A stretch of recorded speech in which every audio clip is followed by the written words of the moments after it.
இப்போ வந்து நான் உனக்கு சிம்பிள்ஸ் காமிப்பேன், அது என்ன கார் பிராண்டுன்னு சொல்லி நீ கெஸ் பண்ணணும், ஓகேவா? ஓகே. ஃபர்ஸ்ட் வந்து இது டொயோட்டா. இது டொயோட்டா கரெக்ட் தான். அமேசிங். செகண்ட் ஒன் என்னது? இது ரீசெண்டாக வந்து எலான் மஸ்க் இந்தியாவில் லான்ச் பண்ண காரு.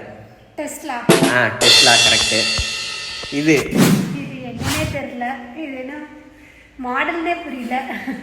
ஆக்சுவலாக இது வந்து மசராட்டின்னு சொல்லிட்டு ஒரு காரு. ஓகே. அடுத்து இது என்னது? இது விக்ரம் படத்தில் லோகேஷ் கனகராஜுக்கு கமல் வாங்கி கொடுத்த கார் அந்த சக்ஸஸ் மீட்டில். இது லக்ஸ். லக்ஸ் வந்து சோப் கம்பெனி, இது லெக்ஸஸ் அப்படின்னு சொல்லிட்டு ஒரு காரு. அடுத்து இது என்னது? இது பையா படத்தில் வந்து கார்த்தி ஓட்டிகிட்டு இருப்பான்ல அந்த கார். லான்சர். லான்சர் வந்து மாடலு, அதோட கம்பெனி வந்து மெட்சுபிஷின்னு சொல்லிட்டு. ஓகே. உங்களோட ஃபேவரட் கார் எதுன்னு சொல்லி நீங்கள் கமெண்ட் பண்ணுங்கள்.